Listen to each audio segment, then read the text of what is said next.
और इस वक्त एक बड़ी खबर आप तक पहुंचा रहे हैं। भूमाफिया प्रमोद शर्मा को हाईकोर्ट से नहीं मिली राहत। अब प्रमोद शर्मा पर लटकी है गिरफ्तारी की तलवार। भूमाफिया प्रमोद शर्मा से जुड़ा हाई प्रोफाइल केस, सत्ता से रसूख का भ्रामक प्रचार करने से जुड़ा यह मामला, भूखंडों पर कब्जा करने व कूट रचित दस्तावेज तैयार करने से जुड़ा यह मामला। हाईकोर्ट ने एफआईआर रद्द करने की याचिका को खारिज कर दिया है। हाईकोर्ट में जस्टिस सुभाषशंकर व्यास की एकल पीठ ने इसे लेकर आदेश दिए। प्रमोद शर्मा की आपराधिक विविध याचिका को खारिज करते हुए यह आदेश दिए गए हैं। याचिकाकर्ता की ओर से एफआईआर रद्द करने की लगाई गई थी गुहार भी, और प्रतिवादी की ओर से सीनियर एडवोकेट माधव मित्र सहित एडवोकेट गिरिराज प्रसाद शर्मा व जया मित्र ने रखा पक्ष। तो वहीं राज्य सरकार की ओर से महाधिवक्ता राजेंद्र प्रसाद देस की पैरवी की। और अब जानकारी मिल रही है कि भूमाफिया प्रमोद शर्मा को हाईकोर्ट से राहत नहीं मिली है। ऐसे में गिरफ्तारी की तलवार उन पर लटक गई है। आगे क्या प्रोसेस रहेगा, कानूनी तरीके से एक जानकारी आप तक पहुंचाएंगे, लेकिन ये बड़ी खबर है और एक अहम जानकारी। भूमाफिया प्रमोद शर्मा को हाईकोर्ट से फिलहाल राहत नहीं।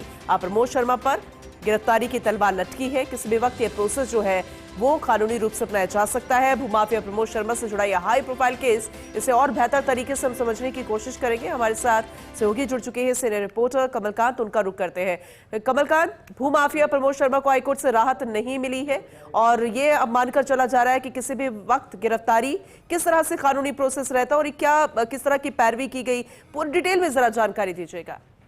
जी बिल्कुल पूनम, राजस्थान हाईकोर्ट से जो भूमाफिया है प्रमोद शर्मा, उसको रिलीफ नहीं मिला है।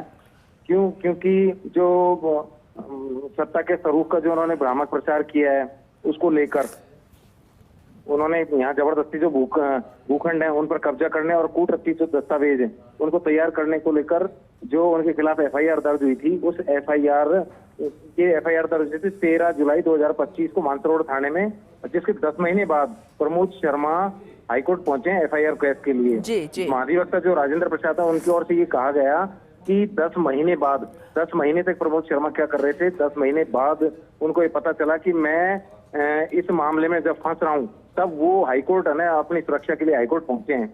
और अकेले प्रमोद शर्मा ये कैसे कह सकते हैं कि एफआईआर क्वेश की जाए, क्योंकि इसमें 10 लोगों पर आरोप हैं, जो सोसाइटी के कर्मचारी हैं उनके ऊपर और प्रमोद शर्मा के, इन सब लोगों को मिलाकर 10 लोगों के ऊपर आरोप है। तो इसमें अकेले प्रमोद शर्मा कैसे कह सकते हैं। और फिलहाल ये तफ्तीश की स्टेज पर है एफआईआर, इसको क्वेश करना गलत होगा।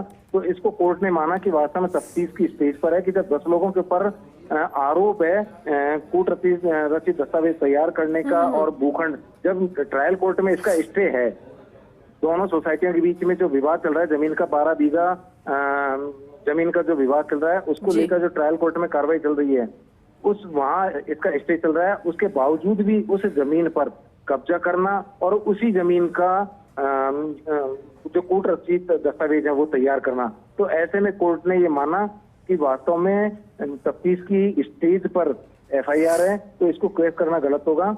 और जो प्रमोद शर्मा की याचिका है, आपराधिक विविध याचिका, उसको हाईकोर्ट ने खारिज कर दिया है।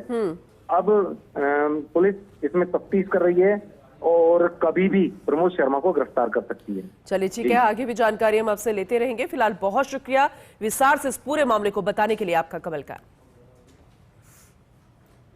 तो जैसे कि जानकारी मिल रही है, किसी भी वक्त गिरफ्तारी हो सकती है। भूमाफिया प्रमोद शर्मा कभी भी गिरफ्त में हो सकते हैं। हाईकोर्ट से फिलहाल उन्हें राहत नहीं मिली।